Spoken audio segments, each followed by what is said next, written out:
Today is Wednesday, March 22nd, 2023, and we got some wild news. Today we're going to discuss a little bit about Social Security. I want to give you an update there. We're going to address the 27 states that are actually considering reducing or completely eliminating taxes to their residents. I will explain why in just a minute. And finally, we will talk about the Fed, what they are planning to do today, and how this could impact us moving forward. So if you want to learn about all that stuff, make sure you stick around for this entire video so you don't miss anything. All I ask is if you can just do two things. Go ahead, hit that like button for the YouTube algorithm, sit back, and let's get started. So here's what we know.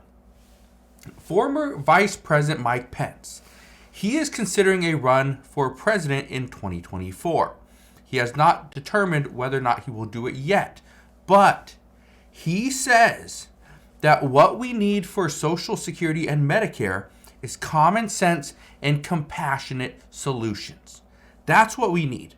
Now, he didn't go into specifics, but he did say, and I quote, "What we need now is leadership, because if we act in this moment with the support of this generation, we can introduce common sense reforms that will never touch anyone who is in retirement or anyone who will retire in the next 25 years.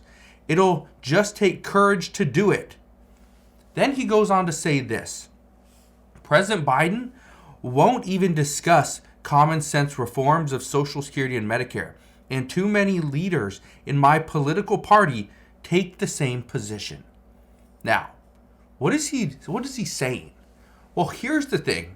The truth is that many lawmakers are torn between letting the programs become insolvent or work to find a solution and show their true colors to their constituents. This is a problem because throughout history, we've seen this happen before. We've seen many good bills never get a vote simply because lawmakers do not want to risk showing the public where they truly stand. Now, we even heard this last year when it came to the Inflation Reduction Act, and we will hear it again this year. It's just a matter of time. But experts say that part of the problem, and potentially one of the bigger problems pertaining to Social Security and Medicare, is that these pieces of legislation will likely be lumped together with other legislation. So even if some members of Congress agreed to make a change to Social Security, their vote could potentially be in question simply because of another piece of legislation that is tied to that bill. For example, let's say there's legislation to increase the Social Security tax cap to $250,000. Well, all Democrats would, or most would likely agree that yes, this is a good piece of legislation. Let's do it. Let's vote for this. But let's say in the same bill, there's a piece of legislation that Republicans wanted to include that would give certain corporations a tax break. Well, that might mean that some lawmakers would vote against the entire bill because they don't want to be seen as voting yes to giving a corporate tax break. That's the problem. This is the big problem that we're having right now when it comes to Social Security and Medicare. Is this is not going to be a simple bill. It's going to be very complex. There'll be a lot of moving parts. They're going to pretty much gum up this bill with other pieces of legislation. Now, it doesn't mean it's all Republicans' fault. It doesn't mean it's all Democrats' fault. This is what lawmakers do. This is how they get stuff done. Again, it's difficult because it takes so long. This is what makes the negotiation process so difficult, is because everybody has something that they want.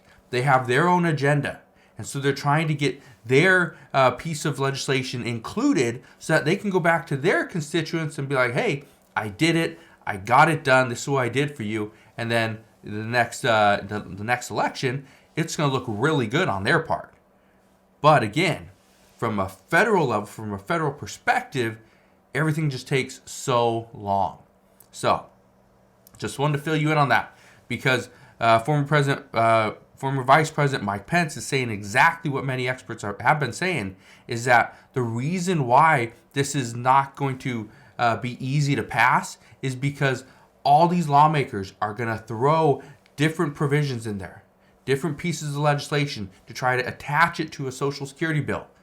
Even though it could be a very simple bill, it's not going to be. So this is why experts say it's going to take so long. So as soon as we get more information on that, I promise I will fill you in on all the latest news and updates. Now, here's the next thing that I want to discuss, and I want to talk about this because I know a lot of people are saying, my state's never going to give me this, my state's never going to do that. It's all California. That's it. California is the only state that ever gets any relief. Well, let's talk about this. Because in 2022, 19 states issued either a stimulus check or some form of a rebate to their residents, maybe a tax credit. It was all due to the states having a surplus of cash, or many states were calling their rainy day funds. Now, in 2023, states are projected to have close to double the reserves that they did back in 2020. A lot of this was due to state pandemic aid and stuff like that.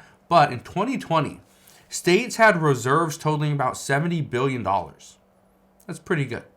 Today, or actually in 2023, it is projected that states are going to have reserves that total about $136 billion, which means more money is either going to be sitting in their rainy day funds or it will be coming back to their residents. And that is what we are actually seeing now. More states are providing additional relief to try to get their people, to try to get other people to move back to their state. And some are just trying to ease the burden of inflation with their residents. And some are just trying to pull them out of poverty. I want to show you a list. This is a list of 27 states that are considering either a tax cut or complete eliminations of their taxes. Let me show you this. So right here, we have Arkansas, a total elimination of the state's individual income tax. Colorado, $200 million in property tax relief. Connecticut, lowering percentage owed on individual taxes. Georgia, $1 billion in inflation relief payments and another $1 billion in property tax relief. Idaho, $120 million in property tax relief. Indiana, lowering percentage owed on individual taxes as well as property tax cuts. Iowa, a flat income tax rate of 3.9% and lower property taxes. Kansas, either flat income taxes or reduced sales taxes and less income taxes on Social Security. There's actually, I believe, many states are considering that one, less taxes on Social Security. Kentucky, bringing the flat income tax down from 5% to 4% by next year. That'll be a decent savings for their residents. Louisiana, adjustments to property and sales taxes have weighed eliminating income tax. Michigan, $180 tax rebate to all state filers, removing a retirement tax, expanding their matching of the federal earned income credit. Minnesota, eliminating Social Security tax. Again, that's a big one. Mississippi, a total elimination of the state's individual income tax. Missouri, and that could be huge as well, reducing income taxes as well as sales and property taxes. Montana, $1,250 or more in tax rebate checks to residents, plus $500 checks to homeowners. There we go. We've got another stimulus. Nebraska, cutting down income tax rates and eliminating all Social Security income from taxation. New Mexico, $750 tax rebate checks to residents. One thing I just want to point out when it comes to Nebraska, where it says cutting down income tax rates and eliminating all Social Security income from taxation. One thing I just want to point out really quick is when a state says they're going to eliminate Social Security income from taxation or eliminating the Social Security tax, that is a state tax, okay? That is not the federal tax. So I believe if you make over $25,000, that could include employment income, and it could include Social Security income and investments and all that stuff. If you make over $25,000, then you have to file federal taxes, which there's a chance you will have to pay taxes. Okay? Now, being some of these states like Nebraska says they are considering eliminating all Social Security income from taxation, that is just their specific state. You would still have to, if you made over $25,000, you would still have to file your federal tax return, and you could potentially owe taxes there. But from this state, you would have zero taxes. Okay? Just wanted to make sure everybody understood that, because I know that is one of the questions I get quite a bit. New Mexico, $750 tax rebate checks to residents. North Carolina, reducing the individual income tax rate. North Dakota, totally eliminating individual income tax for low and middle income earners. Ohio, moving from a graduated to flat income tax. Oklahoma, reducing state grocery taxes and individual income tax rates. South Carolina, fast-tracking tax cuts that reduce the rate owed and changes to brackets. Utah, tax rebate checks of $100 or more to residents and reducing income tax rate. Vermont, nixing tax on veteran pensions and more tax exemptions for Social Security. Virginia, reducing individual tax rates. West Virginia, cutting individual tax rates by 50% over the next 3 years. And Wisconsin, either introducing a flat tax rate or reduced taxes owed by middle-class earners.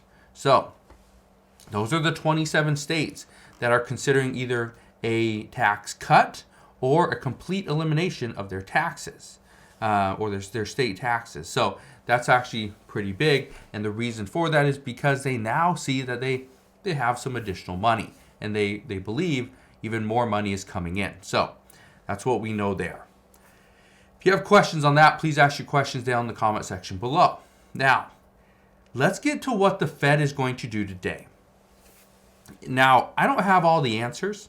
I'm not just going to speculate, but according to markets, the expectation is we are going to get a 25 basis point rate hike from the Fed today. This will take us from our benchmark fund rate of 4.75 to 5%. This will actually be the highest level we have seen since late 2007. Now, the Fed is also going to release their projections for things like unemployment, for inflation, and also the GDP. This is very important to understand, because if we are going to see inflation come down, chances are unemployment will go up. Okay? Keep that in mind. If we are to stay out of a recession, we cannot have GDP go negative. Okay? But probably the biggest number here, the most important number that we are going to see from the Fed today is the projected peak rate, where they believe they will stop hiking rates. Is it going to be 5.25%? This is what the expectation was, I believe, back in December. December. I believe the last one was December. So if it is still at 5.25%, then they pretty much held to their plan. However, this is where the whole thing gets thrown out of whack, is we now have a banking crisis. So this is something that we are going to be looking at, because this is going to play a major role in this banking crisis that we are currently going through. Because what we know is that the goal from the Fed has always been to bring down inflation. That's what they want to do, bring inflation down. They have to do it. We cannot have runaway inflation. Now, the best way to bring inflation down is to raise interest rates. But here's the problem. By raising interest rates, that is putting the banks into crisis mode. Because of rising rates, banks are struggling. So it's going to be interesting to find out what the Fed decides to do. Is the Fed going to give us a 25 basis point rate hike? And are we going to see additional rate hikes in the future? That's what we're looking for, because right now, what the Fed is trying to do is bring stability back to our economy. Right now, we're far from it. So we will see what happens. very soon. This will come out later on today. I will do a video later on this afternoon talking about what the Fed said, how this is going to impact us. Obviously, we're going to see what the markets do and how they react as well. Again, this is going to be a very, very important day for the banking sector, for investors, for business owners, pretty much everybody. So I will keep you up to date on everything that's going on. Again, thank you guys for watching. Do me a favor, go ahead, hit that like button, consider subscribing, and I'll see you guys on the next one.